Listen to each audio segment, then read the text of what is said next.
Yes. Thank you so much for joining Exploring Mexico. Today we have with us our in-country consultants, Marco, as well as Antonio, here to go ahead and speak more about exploring Mexico and some events that we have upcoming. So they have a presentation and then we will hold question and answers until the end. So you guys are welcome to pop them into the chat or just, keep them in your head, but we will do Q&A at the end. And this is being recorded, so I will upload the presentation that's being presented, the PDF form. I will upload that as well as this recording to our website so you guys can go back and look over it. And I will send out an email after this webinar, just notifying you guys that it is up and the direct links so you guys can access everything. So just go ahead and let Marco take it away.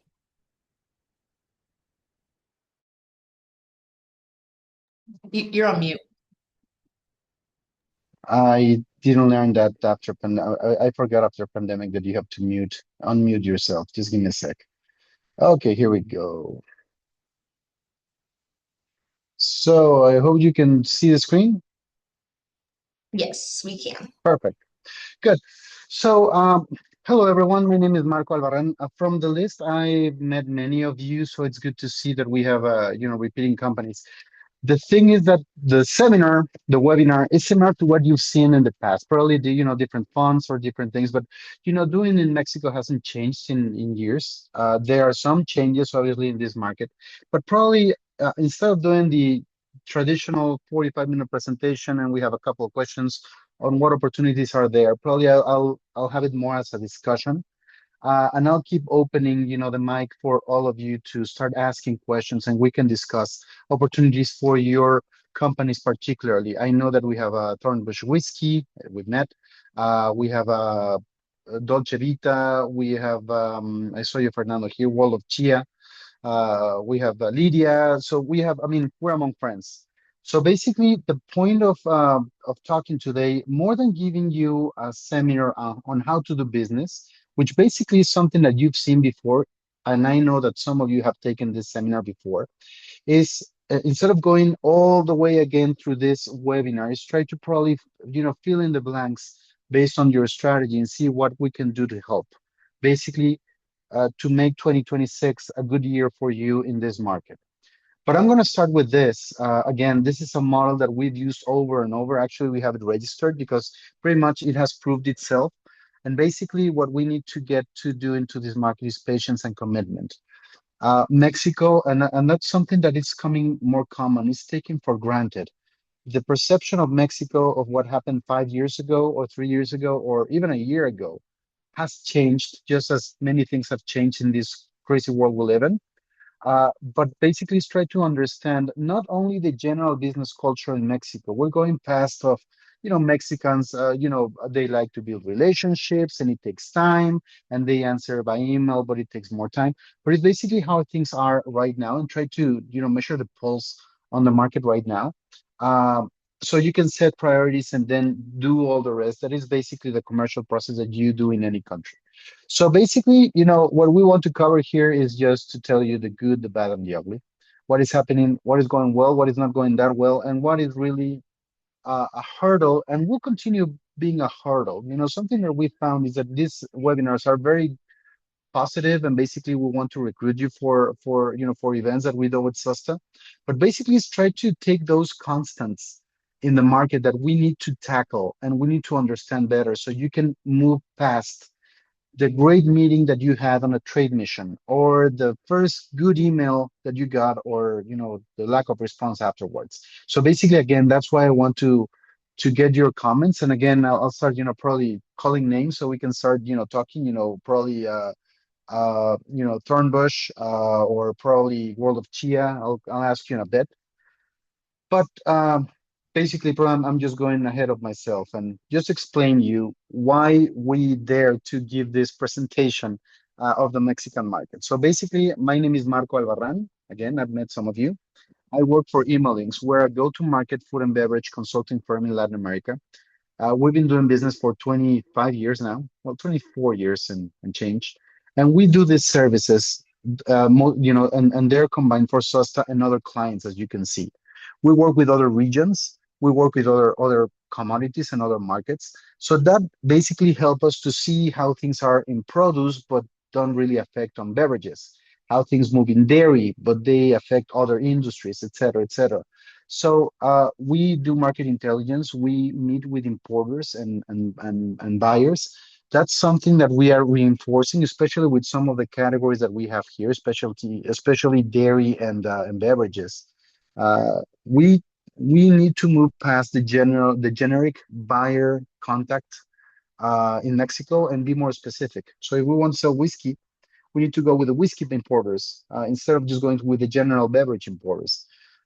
We coordinate trade missions. We have one bringing buyers to the U.S. in the summer. That's something that we're going to talk about because we have the World Cup. We have a combined World Cup, and that is going to disrupt the market in general in June, July, and it's going to do it before and after the World Cup.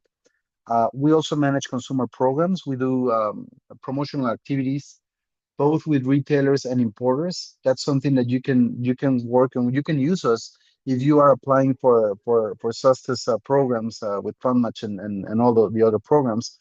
We do trade marketing strategies and public relations. So as I mentioned, we work with different groups from different industries. Mostly all of them are from the United States. So basically, we like to know and pretty much convert the strategy that you have in the US and try to implement it here. So the first takeout of this webinar is please email us. Please contact us, not just asking for a contact for or buyers lists. We get that a lot. I'm exploring the market and I want to know what buyers are there in Mexico so I can contact them. It's very efficient.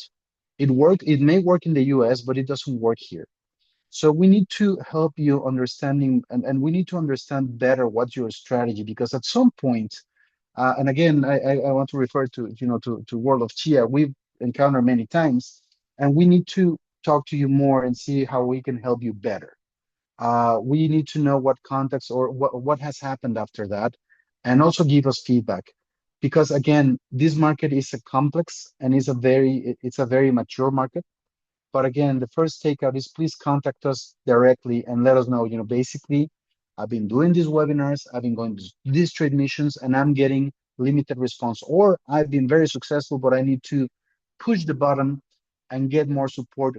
What can you recommend me to do? I mean, we don't do it, as a private consulting, long-term relationship, but we can help you and point you out in the right direction. That's what we do with Susta. But again, it's something that we need to talk and discuss more because again, we we thank you for your trust. We've had companies come in over and over, and at some point we need to see more of you in this market. So that's the first takeout of this webinar. Uh, Now, how are things here in Mexico? And again, unfortunately, I would like to tell you that this is a new slide. Basically, we don't change it because the market has not changed. It has remained, it's a mature market. So even though you can hear in the news every now and then that Mexico, the infrastructure, the trade, and the relationship with the United States has not changed. Mexico is one of the few countries that was not affected by any mean of tariff or change in the overall trade structure.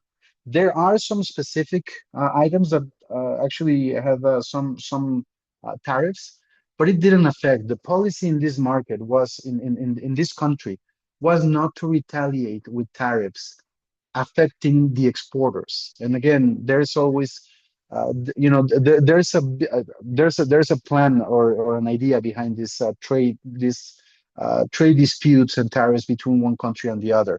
In the case of the United States and Mexico, we didn't have that. Basically, because Mexico is a main agricultural trade partner to the United States. The dialogue between the governments has been very positive from the beginning. Actually, our president Claudia Sheinbaum and her, government, international trade government, are well managed with experienced, representatives. And again, the dialogue between Mexico and the United States has been very good, and we have not had any issue on that regard. The country is stable. Actually, the global environment right now helps that the exchange rate is the lowest it has been in 5 years. So basically now, usually the exchange rate was 20 pesos per dollar. Now it's 17.50 per dollar. So that makes the products that you export cheaper to the Mexican importer, so that it's an attractive. We need to take advantage of this because obviously uh, it looks too good to be true for importers because sometimes they what they don't want to do is buy you at 17.50 and then have to pay you at 20. So that's something that we need to work and develop with buyers. And right now we have one big forum that we can take advantage of, that is ANTAD, which is the National Retailers Trade Association, National Retailers Association trade show in Mexico. It's in May. Traditionally, it happened in March, but now it was moved to May. I'm sorry, it was, I think it's on the third week of May. I think it's 21st or 24th. I don't remember. And Sosta still has two booths available for that.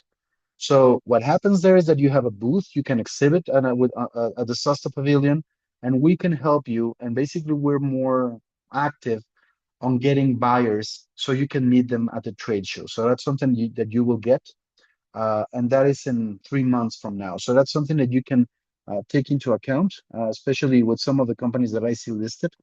There are some others that really don't apply for this. Sorry, but whiskey may not be would not be the best show for this. But again, we can talk and we can help you building that relationship. But anyway, what happens in this market is that it's stable. Basically, there's more discretionary expense. You see more rest people going to restaurants, people buying, nicer stuff in general. So the consumer is buying. You will hear that the market has pressure, that GDP is not growing as it should, but you see consumption, and consumption is positive right now. We see buyers and consumers looking for new options. Actually, we're getting trade leads from buyers. If any of your companies have cold cuts, prosciutto, or basically ham, we have a couple of leads that we got, some days ago. So we're feed them into a SUSTA system. But again, we have companies looking for prosciutto, cold cuts, and some other items. So that's something that we can help you with. Um, the buyers were cautious, and it says first semester. It was, last year they were cautious because obviously there was a change in administration, and basically, the news didn't affect. There was a lot of noise, but now they're recovering, and again they're going back to restock their shelves and getting new products. Now is a good time, this first half of the year to present products and outreach to these buyers. We recommend that you do it in an orderly fashion, not just sending an email, because basically you're just going to be another supplier sending an email to a buyer. But try to see how we can coordinate efforts so you can talk to them and offer products, or reestablish connection with contacts that you already have that probably said no before, and maybe they may consider your products. Um, Unfortunately, the image and information about Mexico is a constant. It has happened for the last probably 40, 50 years. There are some things that you see on the news and the reality of the market. And I want to go head on this. I mean, there is trafficking in Mexico, but it's not a widespread activity for the rest of the country. I mean, it's an issue. We know it's an issue. It's an issue for the trade of what happens. Yeah, but basically, it's something that it does not affect the overall structure of the country. It's isolated in some areas that are far from us. Basically, it's 1,000 kilometers from where I live.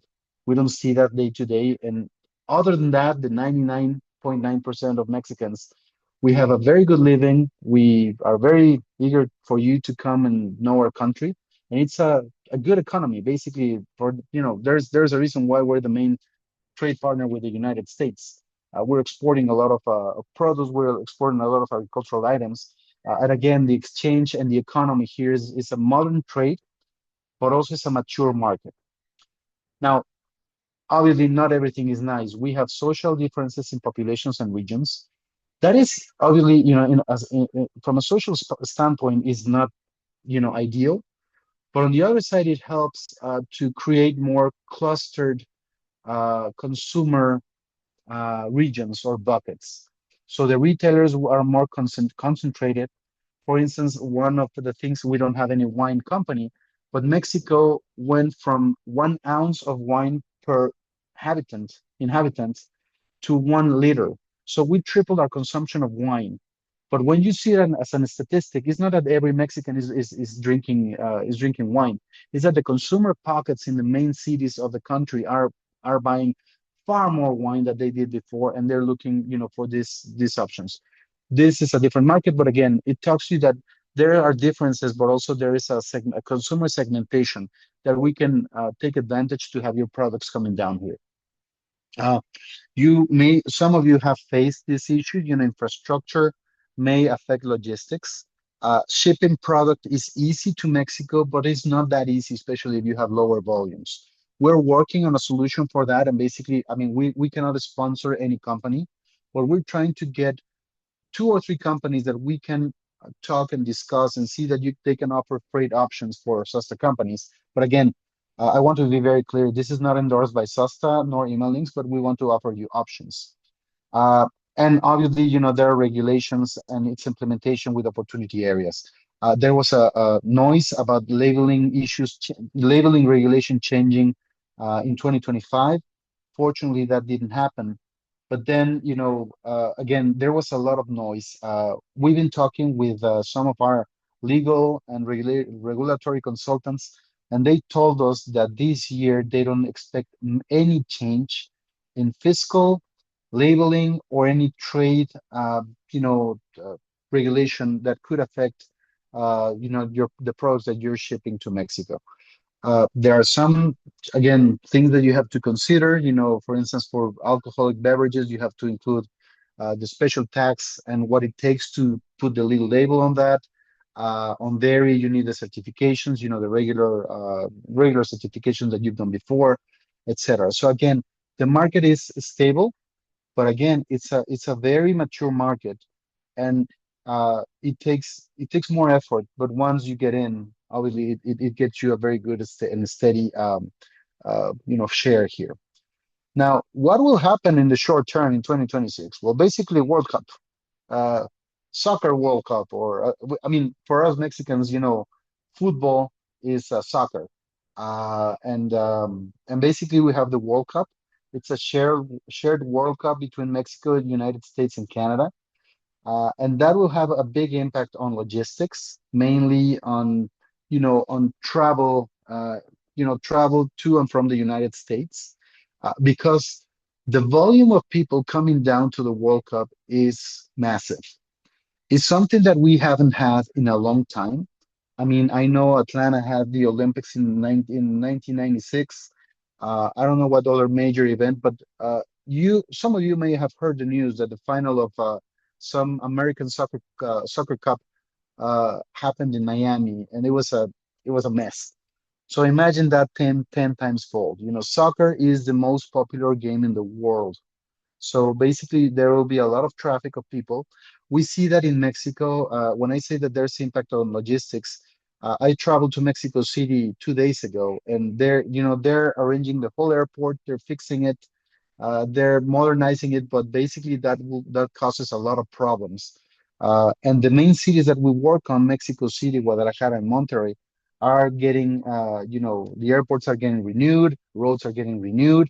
The teams will arrive in May, as well as FIFA officials and tourists. So if you have plans for coming down to Mexico or travel between Mexico and the United States, just be careful on the World Cup because that may affect you, especially on the cities where you have games from June 11th to July 13th. We're taking actions to that. Actually, we have a trade mission in New York. So again, we're looking what's the best way to manage and avoid those things because we're feeling it now, and we're 4 months ahead of the World Cup. And also, there's a disruption in regular business and trade members availability. We had that, and we had another trade association event. We did it right on the inauguration of the World Cup.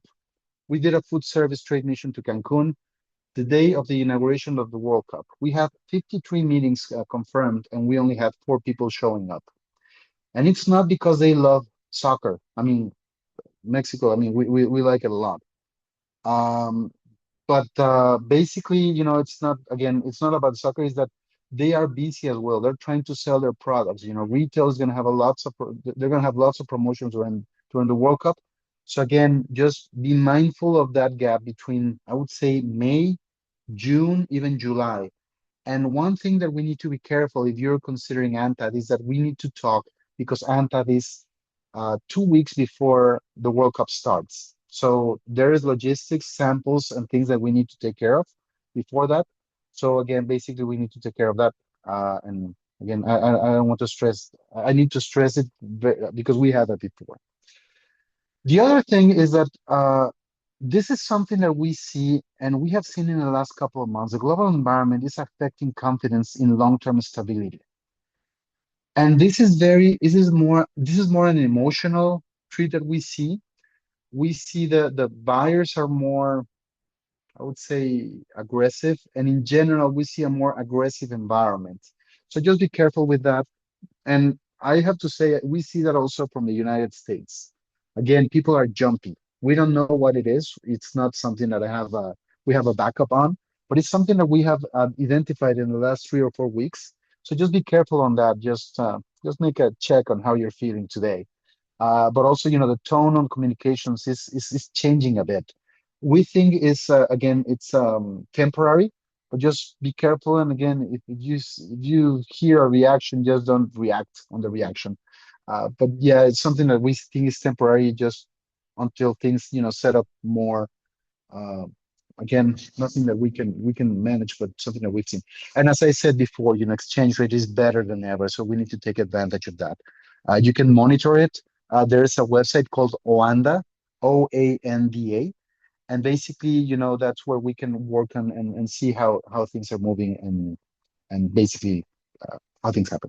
So, um, I mean, we have some things to cover in the webinar, but I would like to open a bit if you have any comments or feedback on these general thoughts on the Mexican market. So I would probably ask if there's any comment, or I can start asking names. I've been a teacher for a long time, so I don't know if you have any comments or questions about this. Oh, I Well, think we have it closed, right? We have it closed for interaction, or y- they yep, can. everybody's muted. So I think you can Okay. raise your hand and that would we can unmute you. Yes, or I mean, or you can even write on the chat Yeah. if there's anything that we can have. I'll give probably 1 minute. We know it's not what you're used to do. Otherwise, we can go on the webinar and continue with the webinar. Anybody, any comment, anything? I don't have any chat. Do you have any questions, Daniel? I think my question would be, is there a like general category that you see as doing well in Mexico, like fresh produce or alcohol or something from the US that's really excelling? Hmm. Whether it's something that's been doing well for a long time or something that's kind of coming up. So we see that dairy is becoming a battleground. Everybody, with overall commodity prices, everybody's trying to sell to Mexico. Hmm. So we see that is it's it's a big market. I mean, it's a very competitive market. So we see a lot of companies trying to come in. So again, I don't want to give high hopes, but we see a lot of movement in that. Okay. So we see a lot of players. Actually, Europe is coming down aggressively. Hmm. Also, New Zealand and Australia.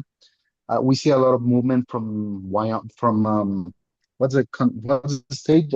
Wisconsin. Wisconsin, yeah. I think we can take advantage, in Texas and the other dairy companies. But yeah, we see a lot of movement in dairy. That could oversaturate the market, and unfortunately, it's a commodity market. But we see a lot of Hmm. movement there. We see in protein, Hmm. basically meats, poultry. We're getting asked for that, as I mentioned.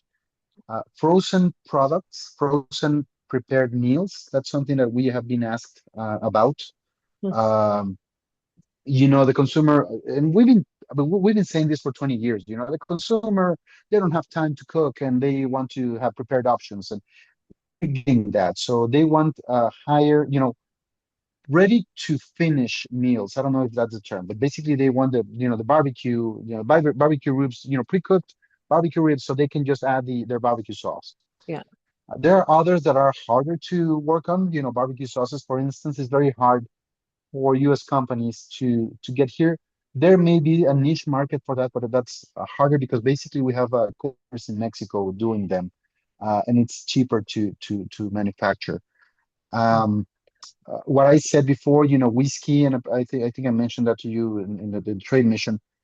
Whiskey is getting there. It's not there yet, but it's gonna ride. That market is gonna develop a lot in the next couple of years. We don't know really when.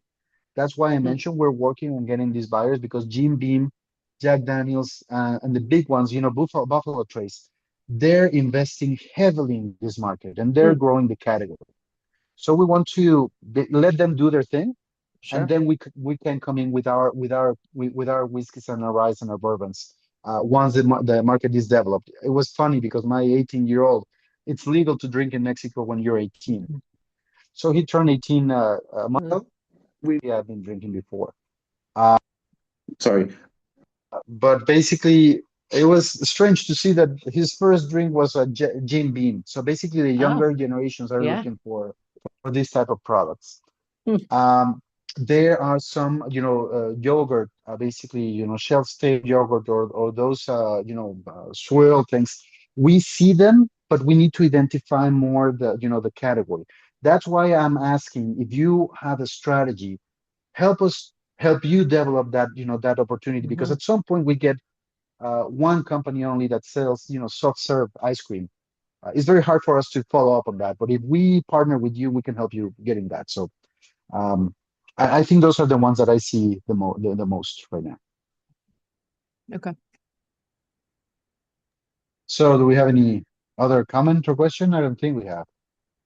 I We don't, have a yeah, shy audience. Well, I anyway, don't I'll see continue. anybody. Okay, just give Hmm. me a second so I set up the presentation Yeah. again. Okay, share again. And there we go. So basically, I'll go to the generals. You've seen part of this, and basically is how to ship your product to Mexico, and again, different regions, different country. It's the same country but different regions. Basically, we have different areas that happen throughout the country. This applied a lot, probably 3 5 years ago, where you had regions different. The buyers were in. If you wanted to go to the Northwest, you had to work only with Calimax or with Casale. Now we have a more widespread distribution. I mean, the importers are covering far more retailers. One of the things that we see is that the American model is to try to work directly with the retailer. And that doesn't work here in Mexico. Basically, why? Because you need to transfer the inventory and you need to transfer all the, well, basically the cost and the inventory to somebody that could be your client. And the retailers will not do that. They will not pay taxes. They will not, have the hurdle of importing all the product and carry all that inventory. They will send that to the sorry, it's yeah, to the retailer. Sorry, the retailer will not carry that risk. So they will use importers so they can do all the hard work, do all the paperwork and carry the inventory. So the retailer can pay them 45 days after the goods are received. So in retail, that's something that we have seen many, many times. And actually, when I talk about that, saying, retailers pay 45 days, the exporters just shut their, they just shut, they close shop. It's like, no, I'm not interested. There's a way around this. The retailers will pay 45 days to the importer. So you can negotiate with an importer. And basically here is, sorry, this is what you do when you ship a product. Basically, you ship your product, you have duties and taxes, maneuver, et cetera, et cetera. So all this cost, additional cost of your product will be managed by the importer, and the importer in turn will charge it to the retailer with a financial charge, and the retailer in change will pay them 45 days. So you need a middleman in Mexico. That's a model that works and has worked for a long time in retail products. So that's something, and that's why when we do trade missions, we connect you more with importers than with retailers. What we have found is that when we connect you with retailers, basically they take your price and they use it to negotiate with an importer and basically try to drive the price down and affect everybody, in the mix. So that's something that you need to work on.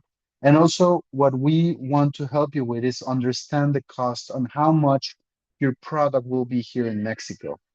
That's something that is usually overlooked. My product is very competitive.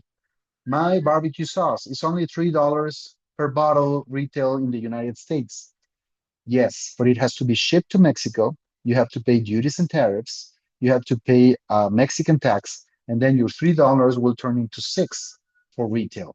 And then the retailer will have a margin, and then probably your product will be selling to nine.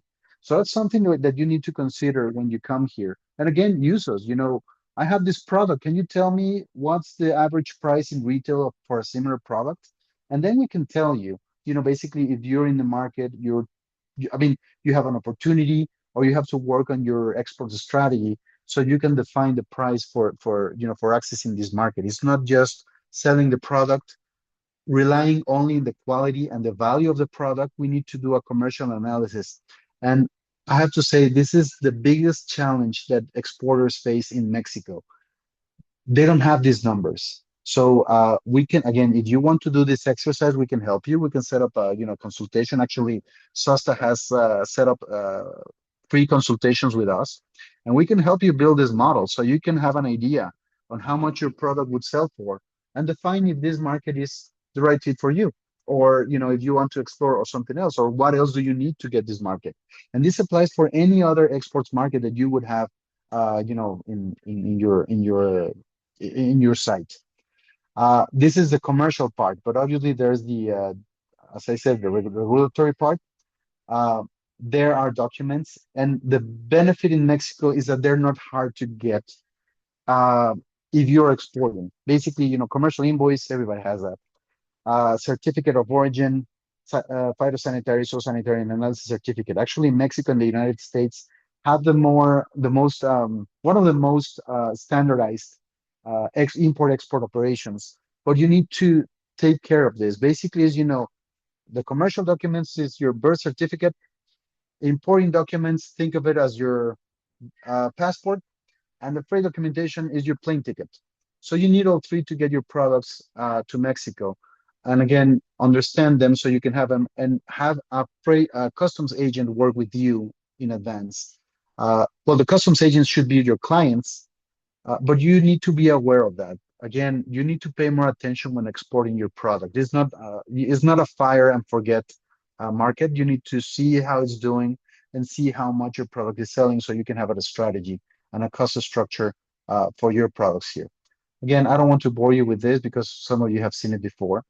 The ones that you have not seen it, I'm covering the basics on that. Again, we can do a consultation for this.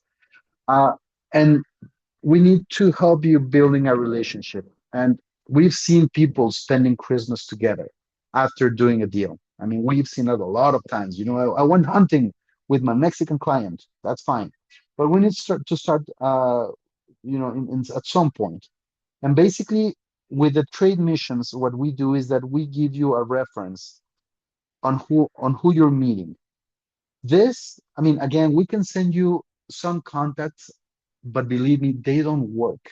We have seen that over and over. And at some point, we talk to buyers and say, asking, I gave your contact to a company and say, well, I have 50 of those emails a day. So I mean, if they're not doing, the extra mile of coming down here, I mean, I really don't have to consider them. So that's something that's why SASTA's programs are so helpful. And if you come down here again, help us. I mean, probably we cannot set up all the meetings, but we can, call them in advance and, hey, you have a meeting with Fernando, you have a meeting with somebody else. So you can get that, again, that contact. Then it becomes tricky. Telephone and emails I mean, you can use telephone and email to set up appointments and ask some general inquiries. They speak, the buyers, especially the imports buyers, most likely will speak English. The importers are bilingual, most of them. Please note that Mexican is status conscious. So they want to know that they are, make sure you're speaking with the owner and the guy taking the decision, because sometimes, again, sometimes they just Google the company and call to the front desk. And she or he will not care much. So you need to, go past that and talk directly to the owner or the purchasing manager. And also, again, be mindful of the changes in culture. Again, I consider myself bicultural, but I'm too nice for an American and I'm too hard for a Mexican. You need to find that sweet spot, because if you push too hard, you will not scare them, but they will feel, I don't know, imposed. And Mexicans don't like that in general. There are others that go to the point and they love to do business. But basically, again, trying to find that rhythm, but understand that the rhythm is different than the United States. Send email with your information before the call so they can have reference, and make appointments and confirm and reconfirm days before the meeting. I have to say, as a Mexican, I thought at some point, I'm not sure if the webinar is going to happen because we confirmed it 3 weeks ago. I mean, to me, it's in my calendar. But I was thinking, what would happen with the counterpart? So basically, you have to confirm and reconfirm, because basically, and I don't want to generalize, but in general, in general, Mexicans will be, oh well, maybe they forgot, so I will not, I will not raise any issue and just continue doing my work. So you need to reconfirm. We recommend you participating in inbound and outbound missions. There were missions. We did a couple last year. We had a large ATM trade mission. We have the ANTAD trade show. Uh, Not sure if we have another outbound this in 2026. I need to go back and check. But yeah, let us know. And also, don't don't work on this as only activities, only on the trade mission. The trade mission is a part of your export strategy. And what we have seen is that we do the trade mission and we don't talk anymore. And that, at some point, it's our responsibility. We're working on that to help you and follow up with that, because again, I see friends here and we haven't talked in a year. So we need to see, hey, how things went with the trade mission. I mean, our goal is to make you successful in this market. So we need to work more on this. And again, we're taking actions to that. But here you have the general information on how to contact the buyers, and then how to make the conversation. And again, I don't want to make this a college class on international business, but just some tips on how to get the call. And it's more a reference than, oh, this is my information. Number two, this is my name. Number three, my call is to do this. It's just a checklist so you can have the conversation flowing and make sure that the conversation is short. You will need patience for the second and third call, and maybe you will need support after the second call, because there is a high chance that you will not get a reply. Not because they don't want to talk to you, because at some point is, I need to finish other things that to them, and I'm making air quotes, hopefully you can see it.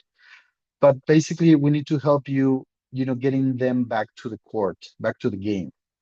The meetings, well, you've done this. Some of you have done meetings here in Mexico, so you know it takes a lot of time. You have to wait for them, 45 minutes. Uh, you will receive a big smile and a hug, but be very conservative on your expectations. And again, you've seen that. You've been here before. So basically, is that what I have here. I want to cover real quick what we talked about labeling. This is something that was high last year, and we left it in the presentation. The labeling in Mexico is very hard, because for consumer products, basically you have to put in the product name, description, and ingredients, sanitary warnings, and commercial information. But there was an initiative to make a big change on this in October, November. So hopefully you heard of it, but fortunately it didn't happen. So the regulation is the same that has been applied since 2020. So you have to put in the squares for excess of calories, sugars, saturated fats, trans fats, and sodium. That's based on the Mexican standard. We can provide that to you if you need that. The customs agent in Mexico will help you to do that, but basically you have to translate your product to the Mexican audience. First, we speak Spanish. Second, we use metric. Third, we need to give consumer uh, the information so they can take informed consumption decisions. And that's something that the Mexican government set. And unfortunately, it affects on the labeling and the branding, but that's something that happens, and basically we have to use it. These are the phases that we talked about. I'm not going to go real quick, but basically the new implementation is going to be in January 1st, 2028. So we hope that your products will be selling in here for a long, have been selling for sometimes uh, by the time this date comes, but we wanted to cover it before, before we continue. Um, we're getting closer to time, but so some other points that I wanted to cover. Uh, Payments, and that's something that is very common. Uh, Again, we can help you. We cannot interfere in the commercial process. We cannot do the negotiations with you, but we can help you just, getting the, guidelines on how to get that. The Mexican buyer will be very aggressive, asking for credit. They will all ask for credit and exclusivity. It's very common to do, payments in advance uh, for some months. I have to say, after we saw a couple of events where the Mexican importer didn't pay the exporter. There were two. We have seen it two times in 20 years. It was a specific situation, but always just I don't know what's the term. Make your due diligence. We recommend that you continue asking for payment in advance, even though your importer will pressure you to give them credit. You can consider a 2-3% discount for a long-term relationship, or financial charge, but try to get the payment as soon as you can.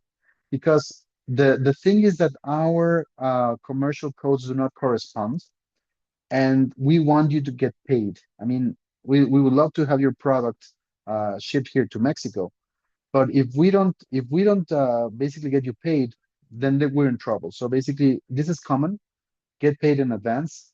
Uh, Payment is done through wire transfer, not check. Just be careful. We saw that I mean, we didn't see directly, but we heard of companies trying to pay through check to American companies, and that's it. I mean, basically, they were not gonna pay. Um, Basically, again, reduce the risk and consider Exim Bank. The Export Imports Bank will give you letters of credit. It's something that was not really, it was widespread used in the 90s and 2000s. We haven't seen it much, but we know that they have changed and modernized, and they're a good option for you to get paid and get warranties. So if you're not using Exim Bank, look it up. Uh, I think your local chamber of commerce will have somebody talking about Exim Bank, but basically, please get paid in advance. Now, just to end up, what are the main issues that you have? And again, fortunately or unfortunately, these haven't changed. So you've seen this before. Basically, the credit, I mean, there are no formal ways of getting credit references. We don't have Blue Book or other agencies. Again, uh, consider the differences. The technology from the United States is part to, I mean, none. No, nobody will have it. Not Europe, not Japan, not anybody. You have that. Basically, but the countries will not have it. There are very few credit reference agencies, but again, you can ask for references. We cannot endorse anybody, but you can ask the Agricultural Trade Office in Mexico or us for references if they're a well-established company. We can point you and let you know what information you can ask. You can ask them for their financial information, and it has to be signed by an accountant. You can ask for their IRS declaration, so you know their numbers match. You can ask for references. But again, having a credit reference company, that's going to be very hard. There's an issue with relationship, and we have seen it even with some of you that are well-seasoned exporters and have good ties with Mexico. There's a limitation with personal contact and cultural barriers, and at some point that understanding of the counterpart, what's happening in the country. Again, we see nervousness right now. what is happening? Why is that? So we need you to work on that relationship. And again, legal protection. Again, everybody protects their investment, but please note that commerce codes are not corresponding, and international transactions are not fully covered in both countries until now. We consider, and again, this is nothing that has been on the news, but one of the appreciations that we have is that the legal protection and commerce codes will be touched or renegotiated in the free trade agreement negotiation that will happen this year. So that's one of the biggest gaps between Mexico and the United States, because legal protection for companies is not there for Mexicans and Americans and Canadians. So we think intellectual property, labor, and legal protection will be the three main issues that will be covered in this renegotiation. And on the other side, we expect that agriculture will not be really discussed in this renegotiation with the free trade agreement. I tell you because we have heard some comments from American companies. Oh, what's going to happen? We're not going to have a free trade agreement anymore. We will continue having one, and agriculture is not a big issue. Basically, the big issue will come with the automotive industry and the Chinese companies that established in Mexico and are selling to the United States as American. So basically, those will be the changes that will be covered uh, this year. Now, going back to your question, Danielle, what is potential? Basically products that will cover specialty retail formats with added value experience. I've talked about it when I met you. Some of you, I talked about this supermarket. You've seen it, City Market. It's a big experience, but it's a shopper experience. You want to sell value, but you want to sell that experience, what they're gonna get for that money that they're getting. Food service, as I mentioned, frozen products, differentiated ingredients. I mean, specific ingredients that we need to develop. Fruit concentrates. At some point, some milk powder. But we need to work on that. We don't have the contacts, widely developed, but we know it's there. And at some point, we can go and talk to an importer, but we don't have anything to discuss with. So we need to work on. And protein, as I mentioned, on case by case. We have trade leads on poultry, on meat, et cetera, et cetera. Substitute items, we're seeing it's a wave. We're seeing the coming back of substitute items or private label. Not widespread, but we're starting to see that. I saw mustard for a high-end retailer last week that I hadn't seen before. So it's coming back. And again, these products that are, category specific, organic, gourmet, convenience, frozen, snacks. What snacks? We need to see what you offer. Probably not the chips, but probably, different, healthy snacks, those type of things. Again, it's not that you have it and you're going to sell it, but we can develop and help you working on that.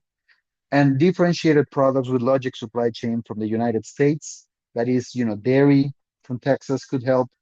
Meats from Texas, as we said, bourbon, but we need to work on that specific channel. Those type of things. If you're trying to sell something that you can find here at a cheaper price, we will struggle unless you have a good, quality, logistical, or consistency advantage. But we need to work on that. So again, I don't want to repeat, most of what some of you have seen. And again, I offer that people that have, probably the ones that are new to this, I want to encourage you. We're not giving away everything, so you can ask for a consultation. We will be more than happy to give you a one-on-one hour so we can discuss this. So that's the presentation. Thank you so much, Marco. We greatly appreciate it. So now we are going to move on to question and answers. So if anybody has any questions that they want to go ahead and pop in that Q&A box, we have one already. They said, will we get a copy of this presentation? I love to have this information. I'm taking a lot of notes, but I know I'm missing some things. Yes, we will. I will upload this presentation after the webinar has concluded.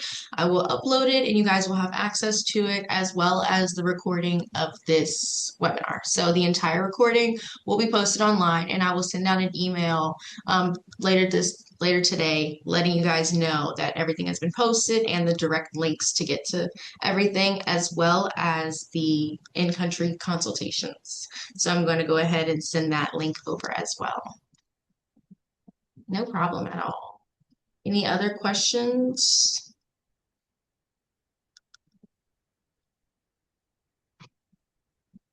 You guys are welcome to put them into the chat. Someone said, are there opportunities for seafood, oysters, fish? Short answer is yes, but we need to see how, the product that you have, so we can filter it a bit more. Yes, we're taking, uh, again, we've been doing this for a long time, and there are categories that we overlooked because basically Mexico is a cheap market. They only buy tilapia.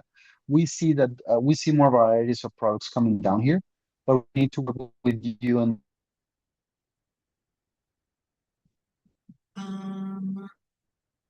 I don't know if it's just my end that's frozen. Okay. sorry. Oh, There you are. am I back? Yes. Oh, sorry about that. Yeah, so again, short answer is yes, but we need to develop it and see specifically what we're looking for, what market we have. We're looking to develop new categories, and we think seafood is one that could be worth developing. Please note that we have local production, so we need to find what's the angle. If we counter season, if we have different varieties or added value. But yes, that's something that we can discuss, and more than happy to have a consultation with you. Any other questions? You guys are welcome to put it in the chat.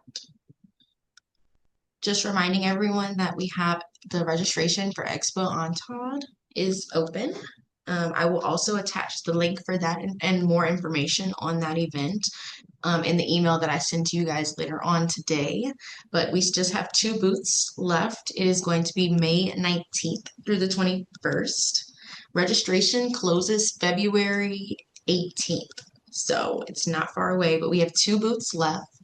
And if you guys are interested or more information, I will include it in the email later today. Yes, and from our experience, that will sell completely. So if you are considering it, just jump in, or somebody will take it. Mhm. Yes. Well, Are there any other last questions before we conclude?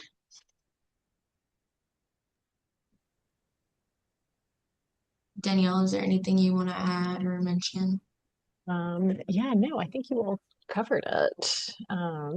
Yeah, always good to hear from you. Thank you for the updates. And yes, we've been doing the Ontad show for a long time. I don't even know how many years, but yeah.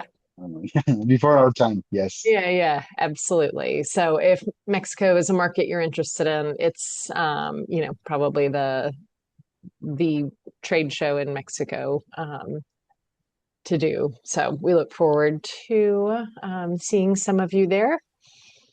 Yes. And if I may, I mean, we would love to have you exhibiting, but if it's not the right time for your company and you want to walk the show, let us know as well. We can help you probably get a day pass, and we'll be there.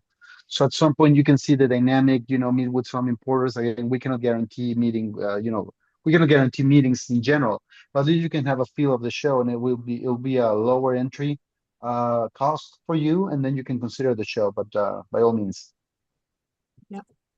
Great. All right. Well, thank you, Marco. It was a pleasure as usual. So I'm glad. Hopefully this was helpful. And please, I didn't show my contact, but I'll just put it right real quick, so you can see it. And if you have any question, please. Sorry, I'll take 2 minutes from your time. Sure. It's a lot of steps to share screen. Okay, so sorry. Here's my contact. That's my email, marco.alvaron@imalins.com, or our website, imalins.com, or that's my contact. I think it works. That's my direct phone. But yeah, please email us and we can point you in that right direction. Very happy to work with SASTA and your companies in your states. And yeah, we would love to see and hear back from you again soon. So thank you very Excellent. much. All right. Thank Bye, you. everybody. Thank you. Thank you for joining. Bye. I don't know what I did, but thank you very much. You're Bye. fine. Okay.